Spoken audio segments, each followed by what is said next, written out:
Hi everyone, it's me, Darlene. I think that the lighting is getting better and better each time I do one of these videos. I have my little lamp that's on the dresser, but I have a three-way light over at my crafting center, and I just pushed them to aim toward me. So voila, extra lighting without having to be bothered by a ceiling light. I do not like ceiling lights.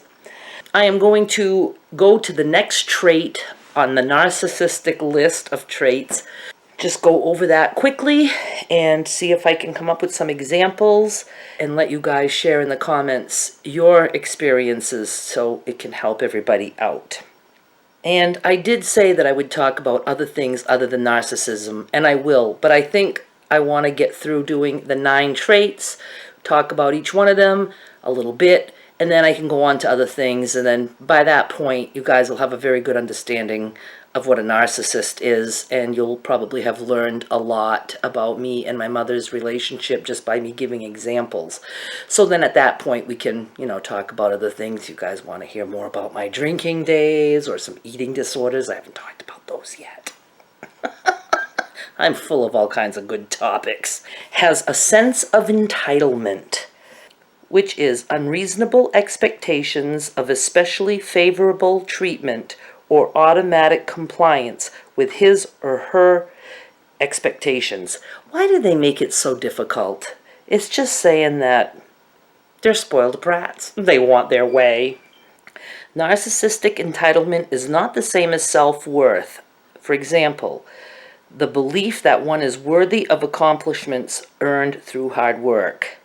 Meaning self-worth is you work hard and, you feel entitled to what you have or what you want because you worked hard for it. That's healthy. The narcissist is like a toddler who never learned that he or she is not the center of the world and becomes enraged when others don't meet his or her immediate demands. So, there's a big difference there. I don't really care for their examples. They almost don't even make sense, but I'm going to tell you one. Deanna felt entitled to special treatment because of her professional background, her good looks, and her upscale childhood in New York City. She would become abusive, paranoid, and angry whenever she did not get her way. Other people would give in because they didn't want to cause a scene. She was charming and emotionally seductive to get people to cater to her requests. The thing that caught my attention out of that example was that other people would give in because they didn't want to cause a scene. A narcissist will turn anything into a scene if they're not getting their way. Entitlement is a trait that I don't really associate with my mother when I was a child. I'm sure she probably felt entitled, but I'm sure I was too young to even know what that meant. However, we did do a lot of shopping, and my mother never worked outside the house, and I know that my father always worked 2 jobs, but he did raise 5 kids and had this house, and he's the one that made ends meet. But my mother did feel entitled to be able to go shopping and get what she wanted. We did a lot of shopping and a lot of returning of items. A lot. It was very common for us to go shopping daily and to multiple locations. She could go 35 miles north to Portland, and then from Portland we'd go all the way back to Sanford and past another 20 miles to Rochester, New Hampshire, just all in one day, maybe on the hunt for the perfect bedspread or the perfect shoes or, whatever it was that she wanted. And a lot of times during those trips, a lot of things would be purchased and then brought home, and then the next day we return it all. I don't remember it ever being like, oh, well, this doesn't fit. It was just like it was brought home and then returned just for the sake of returning it. It's almost like she knew we didn't really have the money for it, but yet she got the pleasure of shopping. It's like she got her high, but then she'd return it because she knew we just couldn't afford it. There's no credit cards. And, well, I'm sure there were, but not in my family there wasn't. So, she probably had just this certain allowance that she used to just roll over, go shopping and feel like it was a good thing, and then know that she couldn't keep that or she wouldn't have any more money, so she would go return it and then she could shop again. We did a lot of that. So I don't know if that falls under a sense of entitlement, but I'll tell you, my husband, I've even started to wonder if he could be narcissistic. Here's how I will never know. He's an actively drinking alcoholic who drinks every day. So it's impossible to know what the real him is, because you can just be a cranky alcoholic because you're always hungover or whatever. I mean, it's hard to know. And I don't like to use the term narcissist loosely. Like I said, everyone has narcissistic traits, everyone. And there can be people who just have all those traits, but they're just an asshole. They're not necessarily a narcissist. There are some big jerks in this world who are just jerks. The difference is, how do they make you feel? A narcissist is about abuse.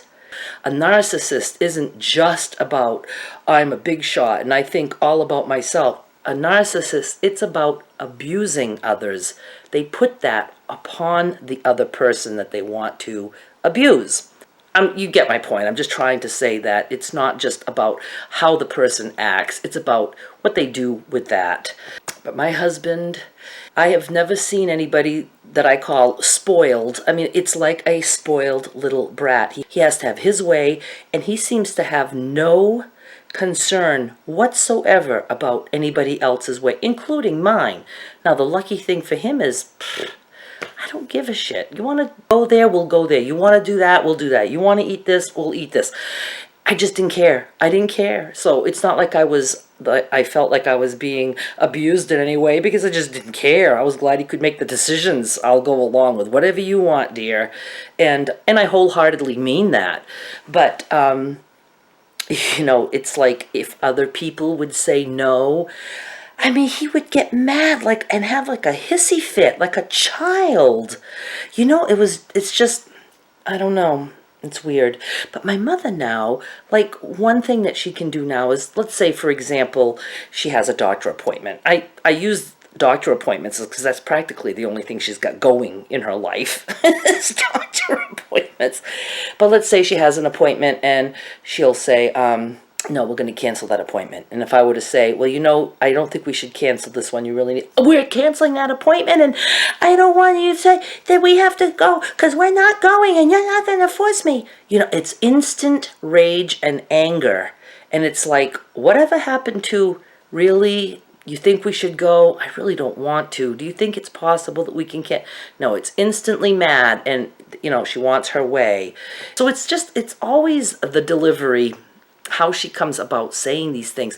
And it's like anything I say can be just turned on me, and now she'll be yelling at me about that, and then it's as though I caused a fight because I said something after she did.